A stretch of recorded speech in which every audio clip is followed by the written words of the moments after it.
حضرت سالبہ بن عبدالرحمن میرے کریم محبوب علیہ السلام کے صحابی ہیں، غریب ہیں۔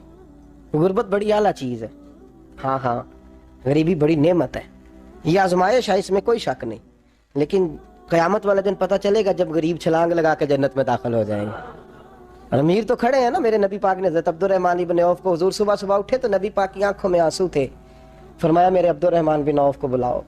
حضرت عبدالرحمن بن عوف آئے تو حضور نے سینے سے لگا لیا، نبی پاک کھول کے روئے، یا رسول اللہ حضور کیا ہوا؟ فرمایا عبدالرحمن رات میں نے خواب دیکھی ہے، سارے جنت میں چلے گئے، تو پیچھے رہ گیا، تو پیچھے رہ گیا، میں کھڑا تیرا انتظار کرتا رہا، میں تیرے بغیر جا نہیں سکتا تھا، پھر تو آیا ہے تو تیرا سارا وجود پسینے سے بھیگا ہوا تھا۔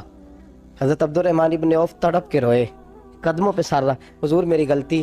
فرمایا یار تیرے پاس مال بڑا ہے، تجھے حساب دیتے دیتے لیٹ ہو گئی، تیرے بیگ کھل گئے، تجھے حساب دینا پڑ گیا، تو لیٹ ہو گیا، میں پریشان ہو گیا۔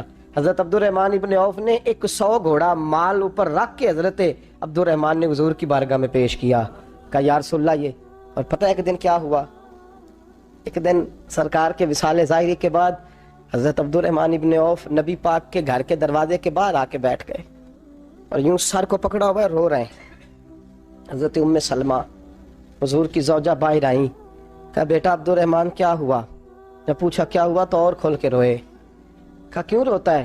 کہا اماں جی جب تک میرے محبوب حیات ظاہری میں تھے مجھے بتاتے تھے یہ مال نہ کما، یہ کم، میں حضور سے بات کرتا تھا تو حضور روک دیتے تھے، اب مجھے ظاہراً بتانے والا کوئی نہیں، مال کے ڈھیر لگ گئے ہیں، آج حساب کرنے بیٹھا ہوں تو حساب نہیں ہو رہا، سوچتا ہوں اگر میں پھنس گیا تو مجھے کون اس سے بچائے گا؟ آپ محبوب کی زوجہ ہیں، میری ماں ہے، میں آپ کے پاس آیا ہوں، اماں جی مجھے بتائیں میں کیا کروں؟ تو حضرت ام سلمہ بھی رو پڑی، کہنے لگے محبوب تھے، میں کہاں ان کی ترجمانی کر سکتی ہوں، میں نبی پاک کی ترجمانی کیسے کروں؟ کہا اماں جی خدا واسطے مجھے کوئی حکم دے دیں، مجھے لگتا ہے عبدالرحمن برباد ہو جائے گا، ہلاک ہو جائے گا، خدا را مجھے کچھ بتا دیں، اتنا سارا مال ہے میں کہاں اس کا حساب دوں گا، مہربانی فرمائیں، یہ تجارتیں میرے گلے پڑ رہی ہیں۔ حضرت ام سلمہ کی جب منت کی تو فرمانے لگی جا بیٹے آدھا خیرات کر دے۔ کتنا؟ 2.5% نہیں، کتنے فیصد ہے؟ 50%، 50%۔ حضرت عبدالرحمن ابن عوف گئے اور 50% خیرات کر کے کہنے لگے اماں میں نے 50% دے دیے، میں بچ جاؤں گا نا، میں بچ جاؤں گا، میں دے آیا ہوں آدھا۔ تو حضرت ام سلمہ فرمانے لگی میں نبی پاک کی بارگاہ میں سفارش کروں گی تیری، اور نبی پاک اللہ کی بارگاہ میں سفارش کرے صلی اللہ علیہ وسلم۔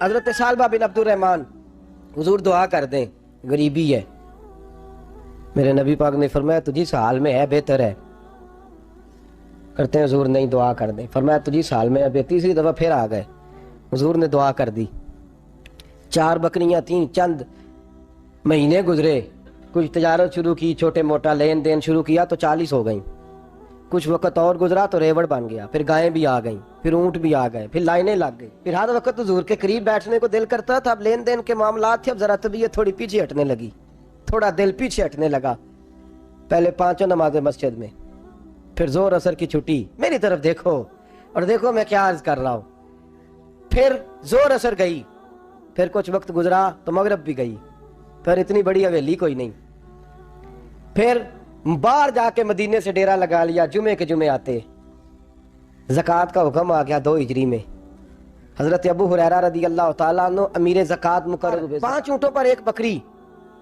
یہ زکوٰۃ ٹھہری۔ اب جب گئے نا اونٹ گنے اور بکریاں گننے لگے، اوہو 1 کروڑ پہ 2.5 لاکھ کس نے دیا تھا؟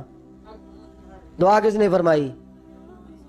اوہو اتنا، میرے پیسے بینک سے میسج آ جائے گا اتنے کم ہو گئے، اوہو بڑی مصیبت بنے گی، مجھے تو خوشی ہوتی ہے جب آتے ہیں تو اب یہ والا میسج بھی چلے گا کہ اتنے مائنس ہو گئے، توبہ توبہ، پریشانی لگ گئی، بڑی طبیعت، انکار نہیں کیا، کہنے لگے حضور سے جا کے عرض کرنا میں خود آؤں گا، اور جہاں محبوبیت ہو وہاں اتنے لفظ بھی بے ادبی ہیں، وہاں ٹھہر جاؤ، سوچتا ہوں، سمجھتا ہوں، غور کرتا ہوں، یہ جملے بھی وہاں توہین ہوتے ہیں، محبوب ہو اور وہاں انسان سوچ سمجھ کی بات کرے، وہاں انسان، بابا بلے شاہ صاحب نے کہا عقل آخ دی چگے نو سام کے رکھ، عشق آخ دے بال کے سیکنا چاہیے، کہا جا کے کہنا میں آؤں گا، سب کی زکوٰۃ لے آئے، در رسول پہ آئے، حضور نے فرمایا پہلے سالبہ کی بات بتاؤ، پتا تھا نا پہلے سال؟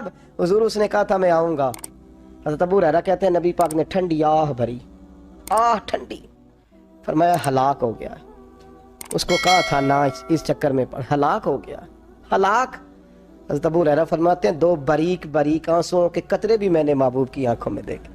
اپنا ہے نا تو دکھ ہوا، یار میرا اپنا تھا، یہ ہلاک ہی ہو گیا ہے، کدھر چلا گیا ہے؟ ان کو بھی بعد میں خیال آیا، او ہو میں تو غریب تھا، یہ آیا کدھر سے تھا؟ میں تو غلامی رسول میں آتا گیا تو رب میری عزتیں بڑھاتا گیا، یہ میں کس چکر میں پڑ گیا؟ آئے لائنیں بکریوں کی لائے، حاضر کی، حضور وہ میں نے کہا تھا حضرت ابو ہریرہ سے میں خود آؤں گا، حضور میں خود لایا ہوں۔ فرمایا محبوب نے مجھے تو نہ بتا، میں تو سمجھتا ہوں، میں نے کہا تھا تو میں آ گیا ہوں۔ فرمایا چل اٹھا، دوڑ جا، لے جا۔ حضرت ابو ہریرہ فرماتے ہیں انکار محبوب نے سالبہ کو کیا، لیکن آنسو ابو بکر صدیق کے بھی نکل گئے۔ فرماتے ہیں درد عثمان غنی کو بھی ہونے لگا، تڑپ مولا علی بھی گئے۔ فرمایا جا لے جا، نہیں چاہیے تیرے پیسے۔ فرماتے ہیں سالبہ نے ہاتھ باندھے، کہا محبوبہ غلطی ہو گئی، حضور مجھے، فرمایا تجھے کہا نا تیرے نہیں چاہیے، نکل جا۔ حضرت ابو ہریرہ فرماتے ہیں جب نبی پاک نے رخ پھیرا تو صحابہ کی زبانوں پہ بھی جاری ہو گیا یہ تو ہلاک ہو گیا۔ کہتے ہیں مدینے میں قحط پڑ گیا، محبوب نے فرمایا بلال تو بھی آج لا، ایک خشک چھوارا حضرت بلال کا قبول ہو گیا۔ لیکن سالبہ لائنیں لگی یا مال کی، فرمایا جا لے جا، تیرا قبول نہیں ہے۔ فرماتے ہیں تڑپتے رہے ساری زندگی اور مال کو دیکھ دیکھ کے آہیں بھرتے رہے، لیکن کریم نے اس تجارت کو قبول۔ حضرت ابو بکر صدیق کے پاس آئے، سرکار کے وصال، حضور قبول فرما لیں۔ فرمایا ساری دنیا کا قبول ہے، جس کا میرے نبی نے قبول نہیں فرمایا میں کیسے قبول کر لوں؟ حضرت عمر فاروق کے پاس آئے، فرمایا نہ تیرا قبول نہیں۔ حضرت عثمان کے زمانے میں وصال ہو گیا۔ عزیز یاد رکھ، تجارت وہ والی کر جو تجھے نجات دے، اس چکر میں نہ پڑ جا جو تجھے الجھا دے، جو تجھے الجھا دے۔ قرآن مجید کی آیت آئی اقترب للناس حسابهم وهم فی غفلۃ معرضون، لوگوں کا حساب قریب آ گیا ہے اور وہ ابھی بھی غفلت میں پڑے ہیں، ابھی بھی 2 کے 4 اور 4 کے 10 کر رہے ہیں، حساب کا وقت قریب آ گیا۔ حضرت انس آئے مسجد سے، ایک صحابی مکان بنا رہے تھے، جھونپڑی تعمیر کر رہے تھے۔ حضرت انس کو پریشان دیکھا، کہنے لگے انس خیر تو ہے، کوئی نئی آیت تو نہیں آئی؟ تو جناب انس کہنے لگے آیت تو آ گئی ہے، رب نے کہہ دیا ہے کہ حساب قریب آ گیا، تیاری کر لو۔ جھونپڑی بنا رہے ہیں، محل نہیں، جھونپڑی بنا رہے تھے، ابھی دیوار کچی مکمل نہیں ہوئی تھی، ہاتھ جھاڑ دیے صحابی نے، ادھر رخ پھیرا تو حضرت انس کہنے لگے کہاں جا رہے ہو؟ کہنے لگے بھائی میں حساب نہیں دے سکتا، میں مصطفیٰ کے پاس جا رہا ہوں، میں نے نہیں دیوار بنانی، بس بھائی میری اس دور سے بس میں کوئی نہیں حساب دے سکتا، میں کمزور ہوں۔ میرے رسول کائنات صلی اللہ تعالی علیہ وسلم نے، میرے دوستو تجارت کرو لیکن اس کو عبادت سمجھ کے کرو۔